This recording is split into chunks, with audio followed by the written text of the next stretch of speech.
Good morning, Kathleen. How are you doing? Good morning. I'm doing great. How are you? Fantastic. I hope you know how important this mixtape trilogy. I hope you notice that the mixtape trilogy is so important to what we're doing right now. And the reason why is because we hear the music every generation all the way to Generation Alpha, but they don't know the story. And you're putting the story there for us to learn more about what's going on. Thank you for saying that and noticing that.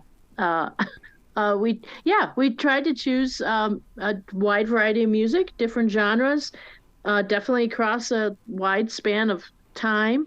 All of these musicians are still creating, out there performing. But yeah, we do unpack the music a little bit so you can see a little bit behind the scenes, kind of the story behind the music and how fans connect to it.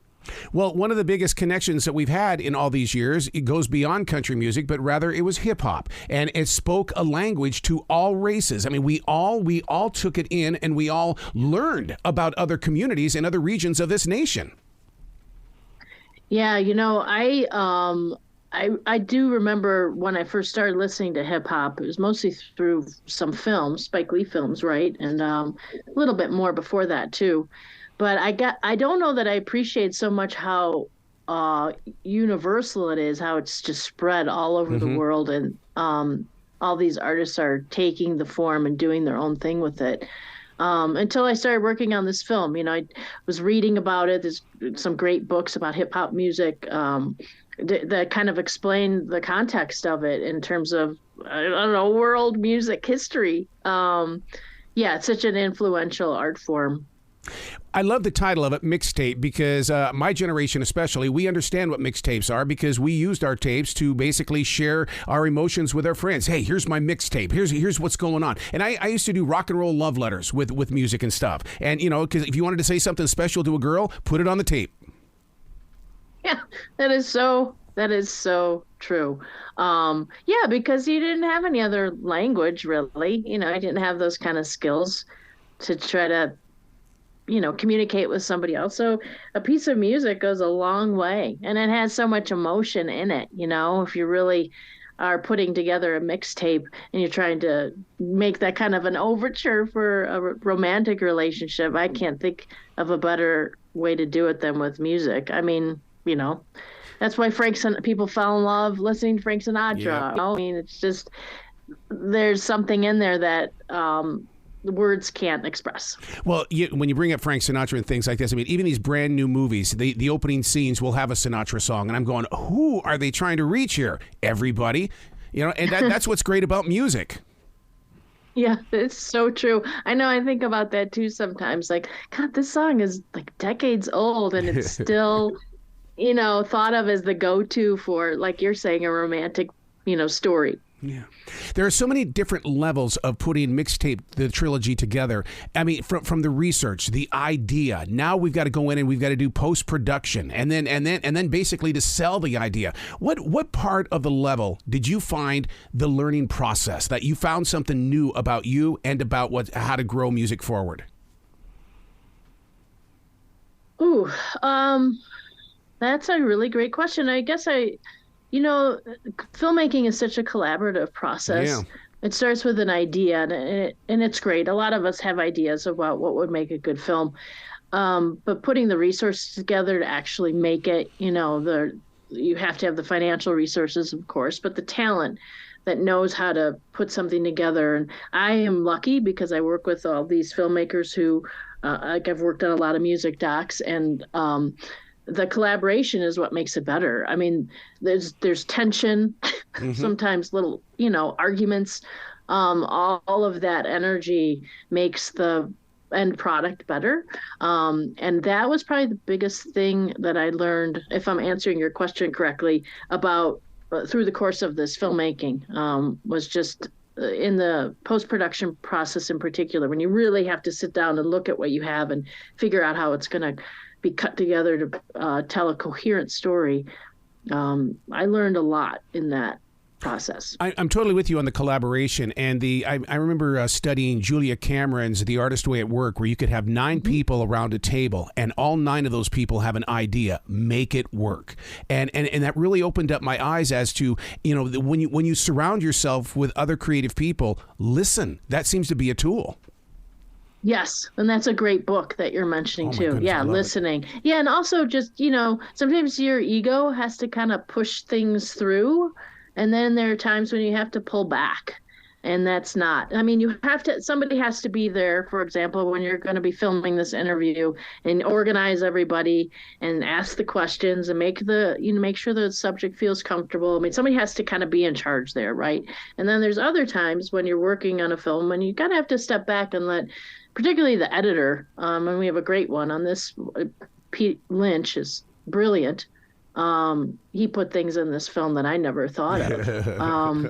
That can't happen unless you step back and let that creative energy kind of come into the room and play with all the other creative energy. Well, editors live in their own world. I mean, that's one thing about, I loved going into that moment. But the thing is, though, is that now you've got to convince those around you. It's almost like you have to become a salesperson to represent the idea that you're putting into play. Yeah. That's true. And sometimes you lose. Yeah, sometimes. Come on. But other times, like for me, there are parts of this film that were my learning. Mm-hmm. So I was challenged by certain things in the film, and the music, not as familiar with, whatever it might be. There were things in every single one of these stories, even if I knew the music already, that were challenging for me. And I wanted to move through that process because that ended up in the film. And that's what I'd hoped for. I wanted a little bit of me in there. So it's definitely in there. How close did you get to the music? And the reason this is a radio guy question, because radio people don't have music memories. We have memories of what studio we were in when we were playing those songs. So what about you? How close did you get to those songs? Well, each one is just kind of taken apart. Yeah. So I'd say very close. I mean, I studied literature and poetry in particular, and I like taking things apart like that. And so we just did that with the music, with the lyrics, with how certain pieces were arranged. We made it a point to look at the piece and speak to the human experience of that music, how it connects people together, what the fan is experiencing when they're listening to it, how it changed their life. But one of the ways that we did that was by kind of taking the music apart. What was the inspiration for it? Where did that lyric come from? Why did you think to use this particular instrument? How did, like in Vijay's piece, how it was originally created for the sextet. So, he's got all these different kind of wheels turning. We get to see that in the film. I don't know if I don't know if I've seen anything else like what we have in our film. And I don't speak about that in an arrogant way. It's just, I just really don't think that there is. And I hope that that's true for the viewers too, that they're really getting an experience in this film that they haven't had before. Yeah. With the music.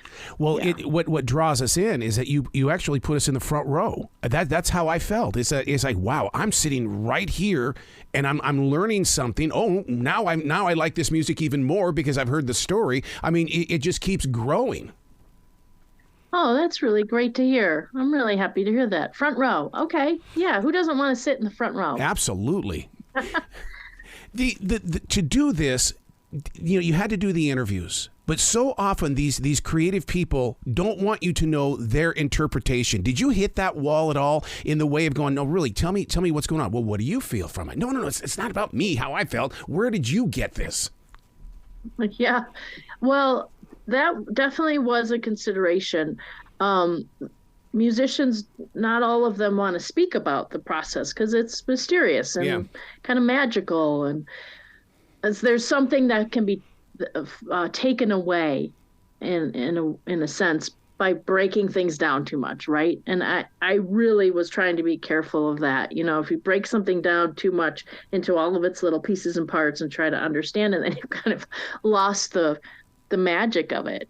We didn't want to do that. We wanted to kind of hit that little balance point where there was enough of a window or a door opening into the particular piece so you could really understand where it was coming from and see where it kind of can go, but not break it down too much that you just can't enjoy the piece anymore. We want the viewer, as they're watching the film, and I hope we achieve this, to enjoy the music, because there's a lot in it.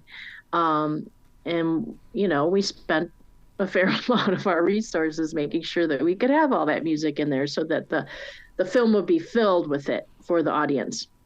Michael Ford, you put some attention on this guy. I mean, he's got his eye and ear on the constant changes of hip hop. Yeah, I mean, he's got entire Excel spreadsheets. Dozens, just hundreds of every song you can think of. Yeah, he's a really interesting guy, and he's got an interesting way of approaching hip hop. When I first met him, I really didn't. A hip hop architect, please explain what that is. We do that in the film, and it's really compelling. What he's doing by creating architecture camps for kids to introduce them to architecture through hip hop music. See, and I love a brilliant mind like that. It's like, a seed becomes a tree sacrifices its life, so we have a piece of paper, then we create a conversation. I mean, and I love that when they can break things down for the human imagination. Yes. We definitely needed to break it down in the film so that we understood it too as filmmakers, what he was doing. And I think we've done that. We had a lot of fun with the graphics with that to kind of illustrate all those connections he's making between architecture and hip hop. See, and bringing real people in there to talk about it's so important to me as someone who loves music, because I don't like documentaries where it's family friends telling the story. It's like, no, I want to hear that person tell me the story about what's going on. So I mean, you guys were very disciplined in making sure that you got it. Oh, thank you for saying that. Yeah, I think all of the subjects were very forthcoming. They shared a lot about their lives with us, and that's always it's not a risk. It's something that you have to build. You have to build trust with the subject so that they feel comfortable enough sharing those things with you, and then through that process, we want to make sure that the audience feels the same emotion I'm feeling in the room. Mm-hmm. So if someone's kind enough and feels comfortable enough to share that story with me, then we're ultimately delivering it for the audience. So we want them to feel that too. And I think all of these subjects do that. They explain their love of music, why this musician touched them a certain way, and how that person or those musicians changed their lives. I think it's one thing to be really connected to music and listen to it and touched by it when you're in a car and you're doing this or that, but to actually do something with your life mm-hmm. through music is a whole nother level. And I think that we have 3 stories that show that. Well, speaking of changing lives, the Indigo Girls changed radio. I mean, adult contemporary radio was Michael Bolton, and it was Rod Stewart. And then here came this new girl group, the Indigo Girls, and all of a sudden we were playing a new sound, which to me opened up the door for REM to get out there. It also opened up the door for Hootie and the Blowfish. I think they were one of the first. Yeah, and I think they also, their harmonies are just stunning. My God. So it just stops you in your tracks. But I also think for women, it's very empowering to see women up on stage doing that. Playing the guitar. Emily Saliers is a fantastic guitar player. Mm. You go to shows and she pulls out that electric guitar. She's amazing. These are women that have been doing this for decades. But at the time when they came out, there weren't that many bands. There were, Joan Jett and you had the Go-Go's and whoever it is. It doesn't even have to be just one. Whoever it is, it's empowering to see that. when you're a young woman or a girl, that, oh, I can take center stage. I can create this music. I can reach out to an audience. I can have a creative life. I can have something to say and a way to do it in a really powerful way. Yeah, they definitely set the, they open things up for everybody. Yeah. This is an oddball question. When you dig into music history like the way that you have, during this project, were you visited by the spirit of a Dick Clark or Casey Kasem? Because those were the real teachers back in the 70s and 80s, even before that. That's a great question. I'm going to refer to a DJ that in Chicago that just passed away on WXRT, Lynn Bramer. And I'm getting emotional talking about it. It's funny, I never met him, but he is such a great influence for me in terms of introducing music. Yeah. He